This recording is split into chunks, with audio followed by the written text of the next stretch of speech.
Hello guys, नमस्कार दोस्तों। मैं केलर खनी आप सभी लोगों का बहुत बहुत स्वागत है। और संस्कृत क्लास में जो कि संधि प्रकरण को लेकर हम लोग बात करेंगे। वर्णमाला आपने अच्छे से पढ़ ली होगी। आज हम लोग देखेंगे संधि से रिलेटेड एक एक पॉइंट को देखेंगे संधि से। और इसमें संधि जो है बहुत इम्पोर्टेंट है, आप जानते हैं। और यहाँ से प्रश्न कहीं ना कहीं देखने को मिल ही जाता है और मिल ही जाएगा। ठीक है, तो आप सभी लोग जो है वीडियो को लाइक शेयर जरूर कर दिया करें। चैनल पर पहले भी आ रहा है, ज्वाइन कर लें।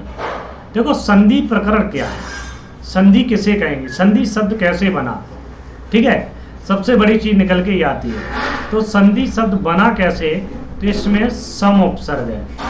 ठीक है, धा धातु है और की प्रत्यय होता है। कौन सा होता है, की, तो बनता संधि। ओके, और संधि शब्द बहुत, ये प्रश्न बहुत बनता है कि किस लिंग में है। तो ये आपका है पुल्लिंग में। किस में आता है, पुल्लिंग में। ठीक है, याद रखना। तो सम धा की संधि और पुल्लिंग में आता है। तो राइट, आपका कभी भी प्रश्न है कि संधि शब्द किस लिंग में है, स्त्रीलिंग लगा के चले जाते बहुत लोग। सम धा की, धा धातु के प्रत्यय संधि हुआ। संधि की मतलब जोड़ा, जोड़ा, जोड़ी तो नहीं, संधि शब्द है, इसीलिए इसको पुल्लिंग में रखा गया कि संधि मतलब जोड़ना, ये तो नहीं, जोड़ी, जोड़ना। ठीक है, इसीलिए परिभाषा क्या है, वर्णा नाम परस्परम विकृतमति संधानम संधि। कहा कि जो वर्ण है परस्पर माने आपस में विकार सहित है, जो भी विकार हुआ हो उसको मिलना ही संधि कहता है। संधि माने जोड़ना। मान लो विच्छेद कर दिया, अलग अलग लड़ाई, जैसे लड़ाई हो गई, बाद में क्या कोई पंचायत पड़ी, और पंचायत क्या है, एक संधि है करना। तो उसके पंचायत करने के बाद आप एकत्रित हो गए, जुड़ गए, मिल गए। ठीक है, हाँ। संधि के लिए अनिवार्य तत्व क्या होता है, सहिता नित्य होनी चाहिए। सहिता मतलब सन्निकटता। ठीक है, जैसे सहिता किसे कहेंगे, अभी आपने सूत्र पढ़ा आदरंतिम सहिता। अब सहिता ऐसे मत समझिए, ऐसे समझिए जैसे एक शब्द आपको दिया उपेंद्रा, इसमें कौन सी संधि है, गुण संधि है। क्यों हुई, इसलिए हुई, इसमें देखो ऊ है, ऊ के बाद पा है, पा के बाद आ है, आ के बाद ना है, ना के बाद दा है। और इसमें हलंत जो बार है, पा के बाद आ है, तो इसमें देखो ये बीच में व्यवधान आ गया आ का। तो ना और दा में कोई व्यवधान नहीं है, दोनों में इतनी सन्निकटता क्यों, दोनों व्यंजन वर्ण है। ठीक है, दोनों व्यंजन वर्ण हैं और दोनों एक ही उच्चारण स्थान के। ना भी है लितुलसानम जो दंता कहा जाता है, तो तथा दादा ना, तो दंत दोनों का उच्चारण स्थान भी है। समझ लो, ये मोस्ट इंपोर्टेंट है। और दोनों की सन्निकटता भी है, सहिता भी है, तो इनकी सहिता संज्ञा हो जाएगी। ठीक है, आदरंतिम सहिता से सहिता संज्ञा हो जाएगी और उसका फल ये कि इसमें संधि हो जाएगी। कौन सी संधि होगी, तो वो आपका निर्धारण करता सूत्र। ठीक है, संधि का अर्थ क्या होता है, जोड़ना। ठीक है, विच्छेद का अर्थ क्या होता, अलग करना या अलग अलग होना। ठीक है, क्लियर है इतनी चीजें। चलिए, अब नियम कुछ है, इस नियम को थोड़ा ध्यान दीजिएगा। ठीक है, नियम के तहत अगर थोड़ी सी देखोगे तो मुझे लगता है कोई गलत नहीं करेगा। दो वर्णों के स्थान पर एक नया वर्ण आ जाना, मतलब ई प्लस ई हो, तो यहां पर ई बड़ा एक नियम है कि नया वर्ण आ जाएगा। ठीक है, दो वर्णों के निकट आने से केवल पूर्व वर्ण में परिवर्तन होना इत्यादि। जैसे इति प्लस आदि, तो यहां पर ई और आ है, तो केवल पूर्व वर्ण ई के स्थान पर क्या होता है, या आ जाता है। हो गया, दो वर्णों में से किसी वर्ण का लोप हो जाता है। तो दो वर्णों में किसी वर्ण का जब लोप हो जाता है, जैसे मैं लिखूं यहां पर दोषा अस्ति, तो इसमें किसका लोप हो जाएगा, आ का लोप हो जाएगा, तो हो जाएगा दोषो अस्ति, ऐसा हो जाएगा। ठीक है, ये नियम इंपोर्टेंट है। दो वर्णों में से किसी एक वर्ण का द्वित्व हो जाना, जैसे तल्लया, तो डबल ला हो गया। आगे बात करते हैं। कभी कभी नियम नंबर 5, कभी कभी दोनों वर्णों में साथ साथ परिवर्तन होता है, जैसे तत् प्लस शिवा, तो इसका रूप बनता है तत्शिवा। ठीक है, ना तो तारा ना सारा, दोनों के स्थान पर परिवर्तन। नियम नंबर 6 एट लास्ट, कभी कभी दोनों वर्णों के बीच कोई तीसरा वर्ण चला आएगा, जैसे वृक्ष प्लस छाया, तो इसका बनेगा वृक्षक छाया। ठीक है, क्या बन जाएगा? वृक्षक छाया। ये आपके नियम थे, इंपोर्टेंट नियम। ठीक है, कहीं भी ऐसे प्रश्न मिले तो गलत मत करना। अब देखिए संधि के प्रकार। संधि कितने प्रकार की होती है? तो संधि 3 प्रकार की होती है। कौन कौन सी? स्वर संधि, व्यंजन संधि, विसर्ग संधि। स्वर संधि को ही हम अच संधि भी कहते हैं, व्यंजन संधि को ही हम हल संधि कहते हैं, विसर्ग संधि का विसर्ग ही रहता है। ठीक है, हाँ। अब देखिएगा एट लास्ट हम पार्टों को भी पढ़ेंगे। स्वर संधि या अच संधि, स्वर संधि या अच संधि, जब दो स्वर के निकट आने से जो परिवर्तन होता है, इसमें होगा क्या?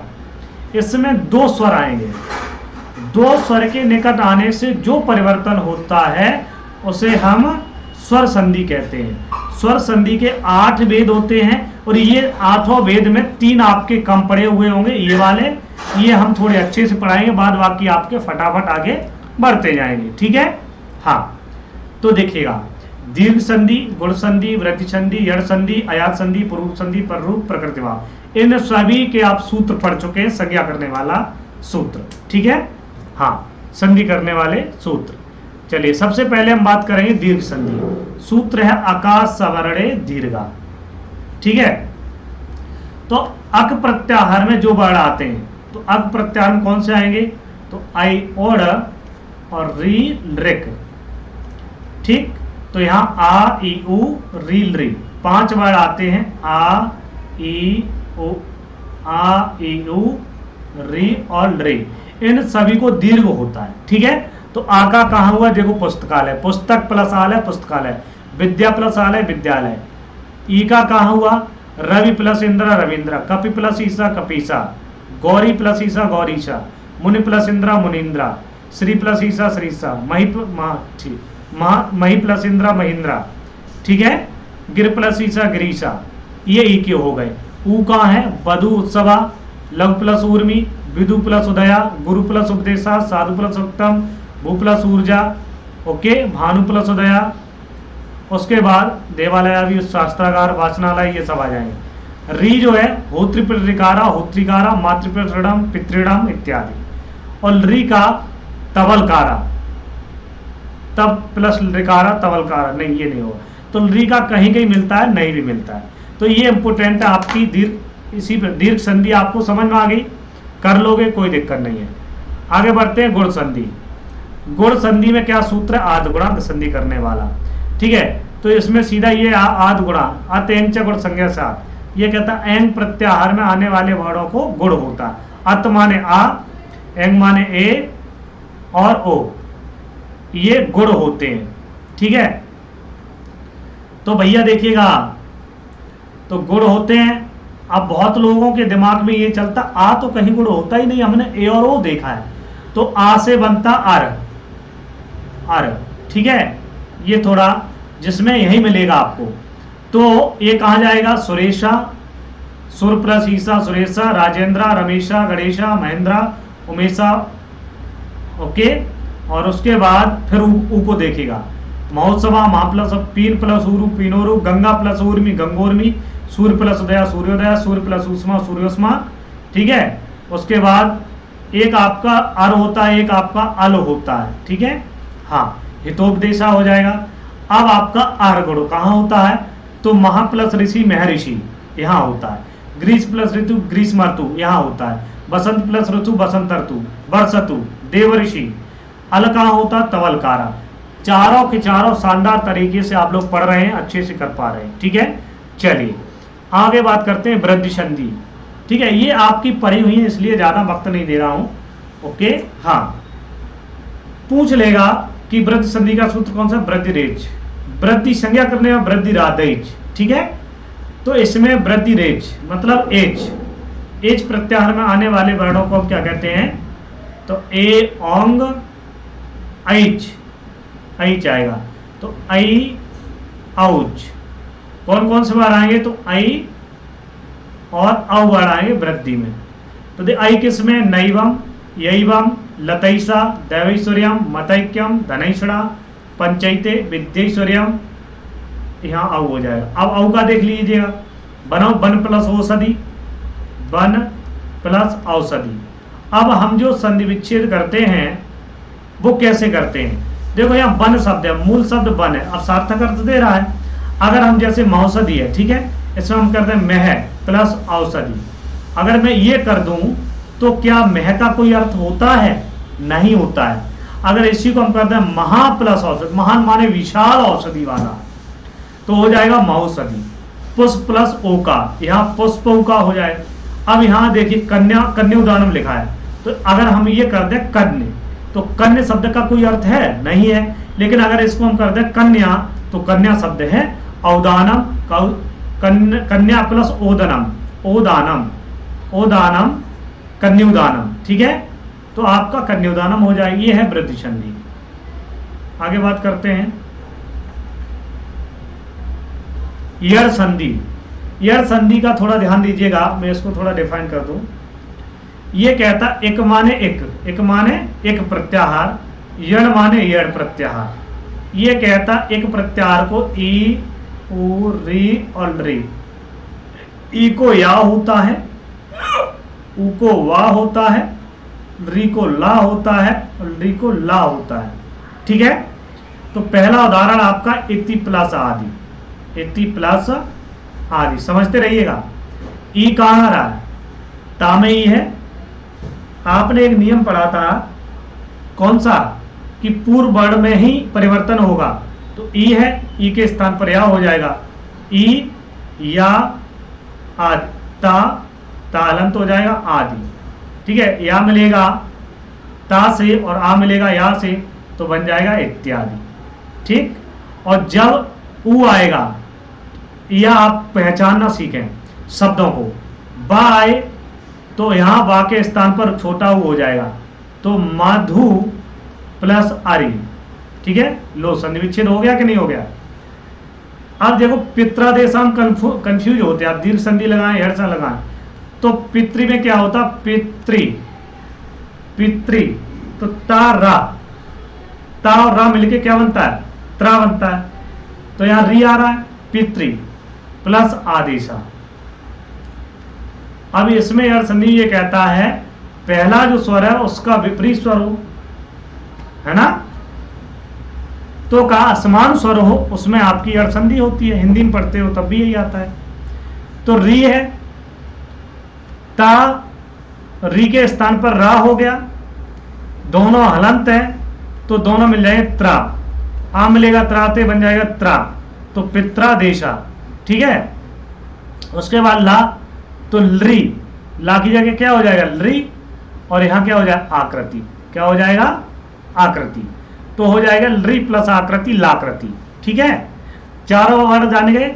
अब यद्यपि आपको बनाना हो शुद्धिपात से, जहां या है वहां ई कर देनी छोटी ई, जहां ऊ है वहां वा कर देना है छोटा ऊ, ठीक है, छोटा ऊ।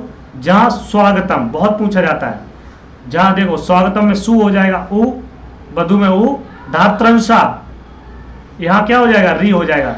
री मतलब धात्री, तारी, पितृज्ञा, पितृ प्लस आज्ञा, ठीक है। तो ये यड़ संधि हो जाएगी। इतना सभी को क्लियर है? चलिए अब बात करते हैं अयात संधि की। तो अयात संधि में काफी एग्जाम्पल हैं। एचो एवा यावा, यहाँ एच प्रत्यार, एच क्या है? प्रत्यार। एच प्रत्यार में ए आता है, मैं यहां लिख रहा हूं ए, ओ, आई और औ। याद रखिएगा हमेशा, क्या रखेंगे? याद। ये कहता एच प्रत्यार में क्रमशः एको आए, देखो सूत्र में इसमें निकाला, उसके बाद आ इसमें से निकाला, अब हलंत करते जा रहे, वाह में से आ मिला आए, उसके बाद यहां से आ। अब देखिएगा आपका निकलेगा क्या? सबसे चीज बड़ी निकल के ये आती है, देखना क्या, समझना क्या है इसमें, संधि भाई आपको रटे पड़े हैं, ये सारे उदाहरण रटे पड़े हैं, ठीक है।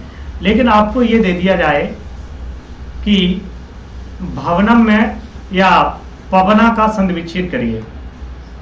सबसे पहले सोचो कि ये पवन शब्द दिया गया है, ठीक है, पवना, तो इसमें डंडा नहीं है बड़ा, तो आब आय होगा नहीं, या नहीं है, ठीक है, तो ये होगा नहीं, तो वाह है, वाह का मतलब है अब हुआ है। अब कहाँ होता, ओ को, ओ कहाँ मिलेगा, तो पहले वाले वर्ड में, तो हो जाएगा पो प्लस अन, पो प्लस अना पवना, ठीक है। अब नयनम है तो या छोटा केवल या है, ठीक है, केवल या है, तो समझिए अय हो गया। अय किसको होगा, एक हो, तो ने प्लस अन, नयन नयनम। हरे है तो या है कि नहीं है, तो हरे प्लस ए, तो अय हो जाएगा, हरे हो जाएगा, क्लियर है। मुनय भवनम, अब साधवे आया है, ठीक है, साधवे, वाह है, श्रवणम में वाह है, गुरवे में वाह है, भवती में वाह है, अब होगा, गवेशराम वाह है, अब होगा, पवित्रम वाह है, अब होगा, गायिका। गा में देखो बड़ा है और या भी है, तो बड़ा और या कहाँ है, ये आई को होता है, ये देखो यहाँ, ठीक, गायिका हो जाएगा। बड़ा है या है सायका, बड़ा है या है सायका, एतावत, बड़ा और वाह। अभी तक छोटा हुआ, छोटा और या देख रहे थे, अब बड़ा वाह, बड़ा वाह, तो आब होगा। बालकौ, तो जहां आके पहले जो वर्ड है उसमें उसी का परिवर्तन हो जाएगा, तो जैसे यहाँ बड़ा है वाह है, तो यहाँ भा में क्या हो जाएगा, भाऊ प्लस ओका, आब होगा, मिल जाएगा भाव का, ठीक है। पीछे का ओका, इका, अपि इत्यादि कर लोगे। तो ये आयात संधि के इंपोर्टेंट उदाहरण थे, यहीं से आपको प्रश्न देखने को मिल जाएगा। रटना चाहो तो इतना रट लो, नहीं तो नहीं, बता रहा हूं मैं, इसका प्रयोग करना, मैं एमसीक्यूज कराऊंगा तब। अब आपकी आती पूर्व रूप संधि, वेरी इंपोर्टेंट है, बहुत ही शानदार तरीके से, एकदम जबरदस्त है, ठीक है।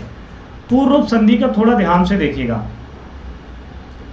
पूर्व रूप संधि एंगा पदांतारथी, जैसे सूत्र ये कहता है एंग पदांतारथी, याद रखना, बहुत पूछा जाते हैं। अब इसमें याद ये रखना है, या तो इसमें ए आएगा और खंडाकार आएगा, या तो इसमें ओ आएगा खंडाकार आएगा। कब, जब प्लस से पहले ए हो और प्लस से पहले ओ हो, तब आएगा जब संधि विच्छेद करोगे, और जब हो जाएगा तो ये आएगा, हो जाएगा तो ये आएगा, ठीक, क्योंकि आप उत्त संधि में चक्कर में पड़ जाएंगे विसर्ग संधि जब पढ़ते हैं तब।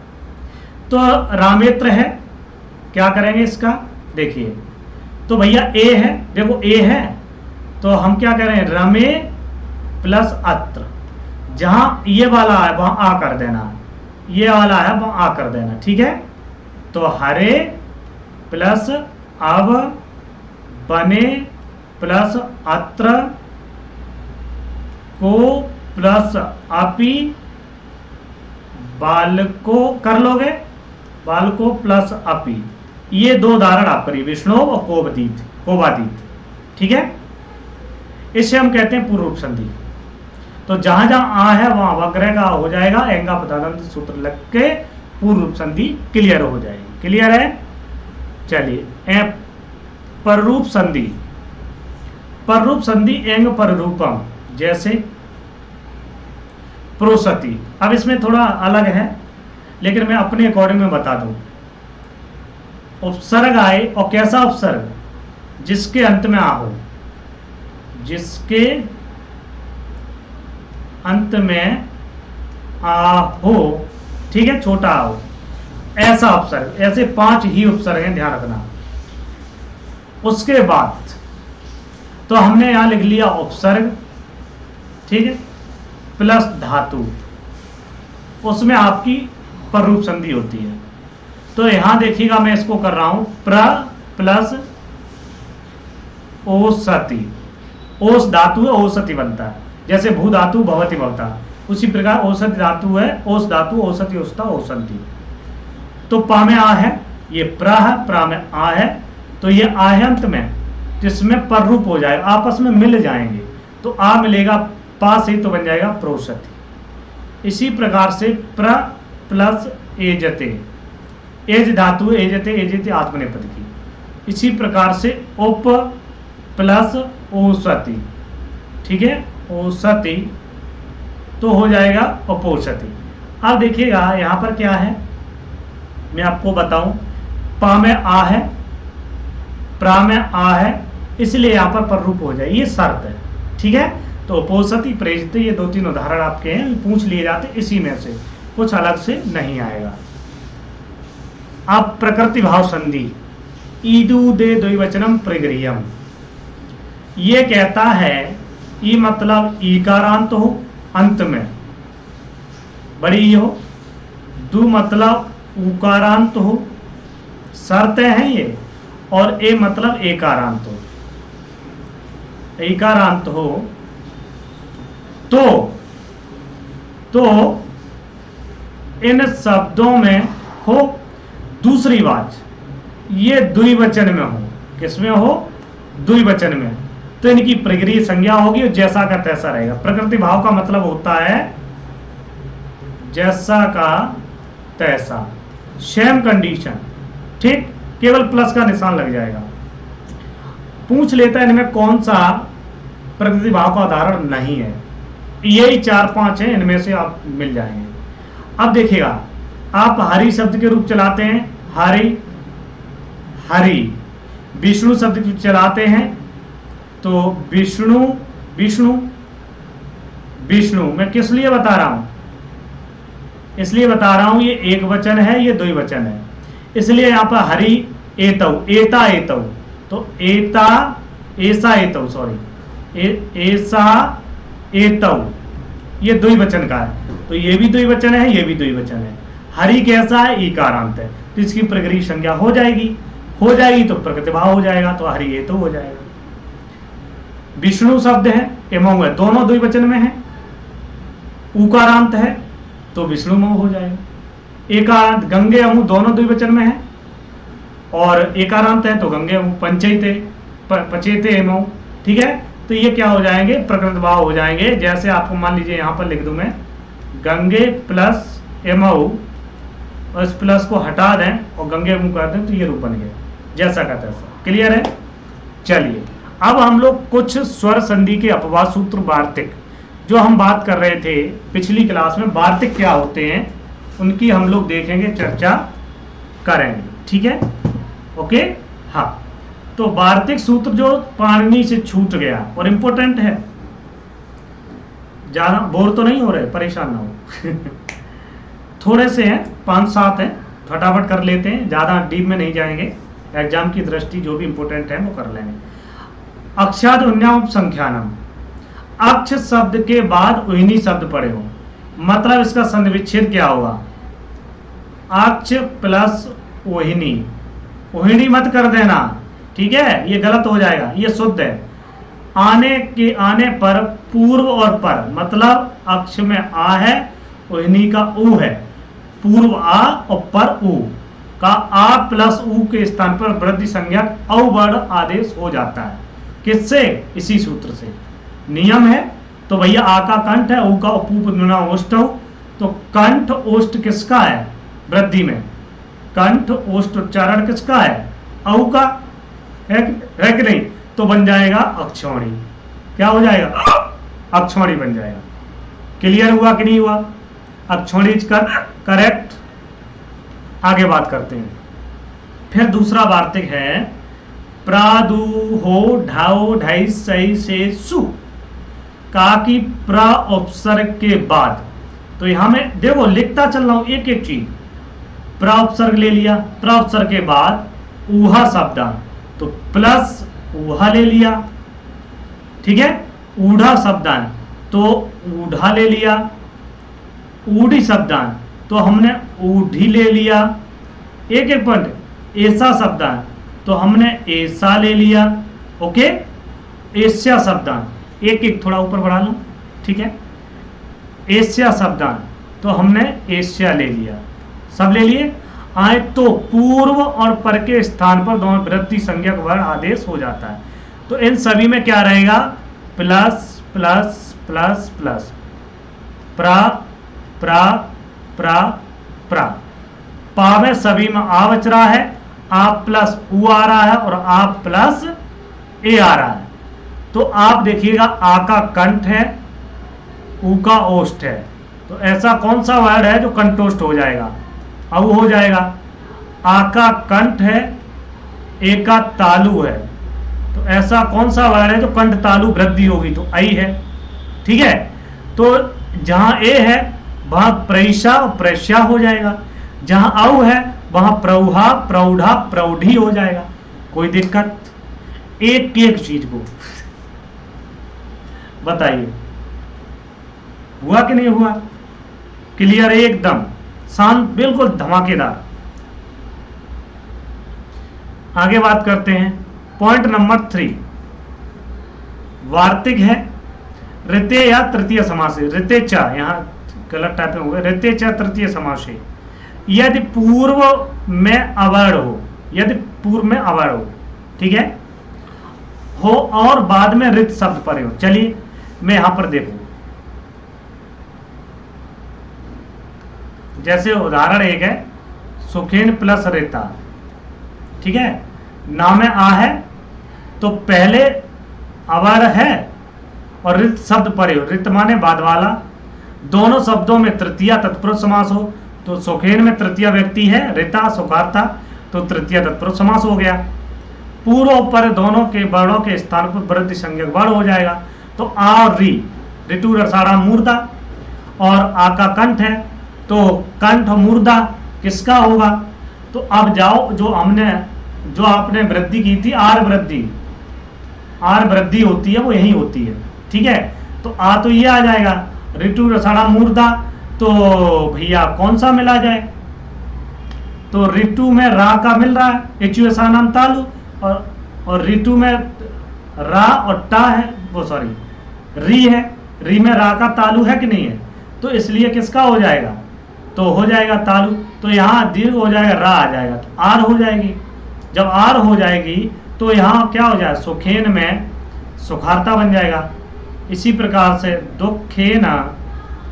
दुखेन प्लस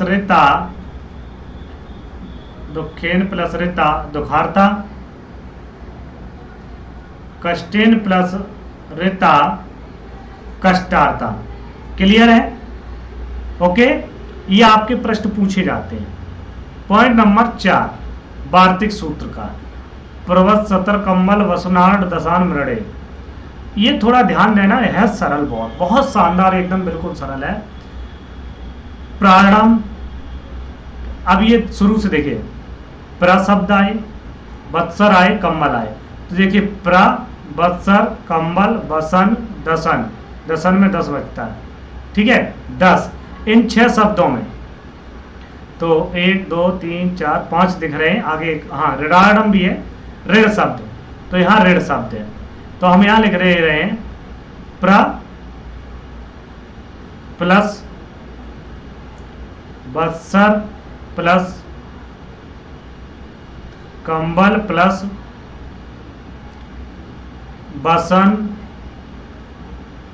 वसन प्लस ऋण प्लस और 10 प्लस, ये आपके शब्द हैं जो सूत्र में कहे गए हैं, ठीक है, वार्तिक में। अब कह रहा है यदि शब्दों के बाद यदि ऋण शब्द आए तो यहां ऋण लगा दीजिएगा, क्योंकि ऋण है, ऋण ऋण ऋण ऋण ऋण सभी में आए तो पूर्व और पर दोनों के स्थान पर वृद्धि संज्ञक वर्ण हो जाएगा, तो वही वृद्धि होगी जो सुखार्ता दुखार्तम, आर वृद्धि हो जाएगी, ठीक है, तो यहां हो जाएगा प्रारणम, जोड़ देंगे प्रप्रषणम, आर वृद्धि प्रारणम, वत्सराणम, कमलाणम, वसनाणम, दसाणम, ऋणाणम। क्लियर है, ठीक, हाँ, आगे बढ़ते, उपसर्गा दृढ़ धातु, शानदार तरीके से ये प्रश्न पूछा गया है, वो पूछा भी जाता है, अपवाद से अब ज्यादा प्रश्न पूछे जाते हैं। कहा अवर्णांत उपसर्ग, अभी अवर्णांत उपसर्ग मैंने बताए थे, तो अवर्णांत उपसर्ग पा में आ है, ठीक है। यहाँ उप है तो यहाँ उप लिख लीजिएगा, उप में आ है प्लस रिक्षति हो जाएगा यहाँ पर भी, ठीक है। तो कहा कि बाद री आए तो रिक्षत का री यहाँ भी है, यहाँ भी है। प्रारंभ होने वाली धातु रिक्ष धातु है। कौन सी धातु है? रिक्ष धातु है, ठीक है। इसमें री से स्टार्ट हुई है। पूर्व पर के स्थान पर वृद्धि संज्ञक आदेश हो जाएगा, वही वृद्धि होगी, आर वृद्धि होगी, ठीक है। जोड़ दो, आर वृद्धि पा में आ मिल जाएगा, पा प्रा, और जो रेफ वाला रहा है जो रिक्षत का ऊपर चला जाएगा तो री के स्थान पर हो जाएगा तो ऊपर चला जाएगा तो बन जाएगा प्रार्क्षति। तो यहाँ देखिए मैं समझा देता हूँ, जैसे उप प्लस रिक्षति, ठीक है, नहीं तो आपको समझ में नहीं आ रहा। पा में आ है और री में रा है, इन दोनों के स्थान पर आर वृद्धि हो जाएगी, ठीक है, अकॉर्डिंग टू सूत्र के।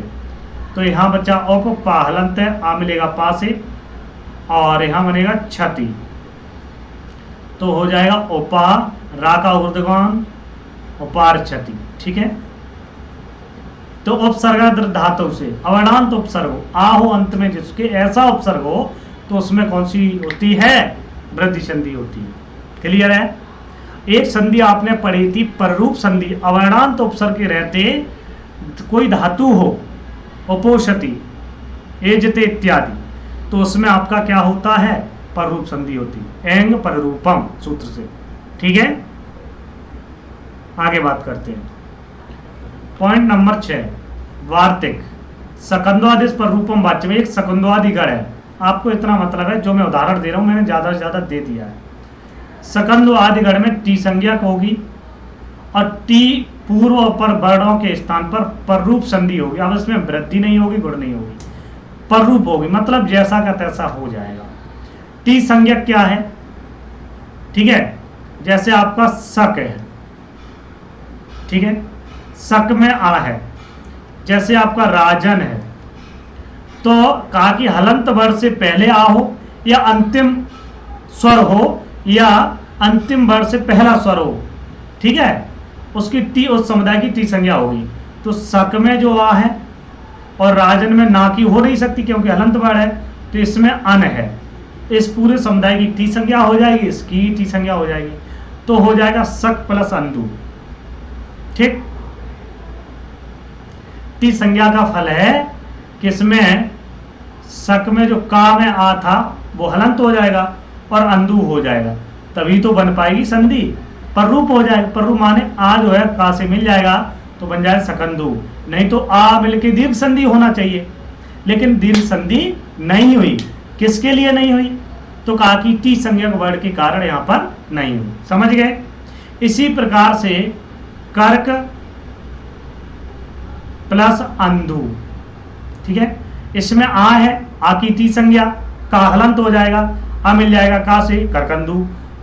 मनस प्लस ईसा, अब देखिए मनस प्लस ईसा, ठीक है, सा में जो अन है अस, इस समुदाय की टी संज्ञा हो जाएगी, टी संज्ञा मतलब लोप हो जाएगा, तो यहां बचेगा अन ना हलंत है प्लस ईसा हो जाएगा, ई मिलेगी ना से तो बन जाएगा मनीषा, तभी तो मनीषा में दीर्घ संधि नहीं हुई, तो मनीषा में पररूप संधि हो जाएगी।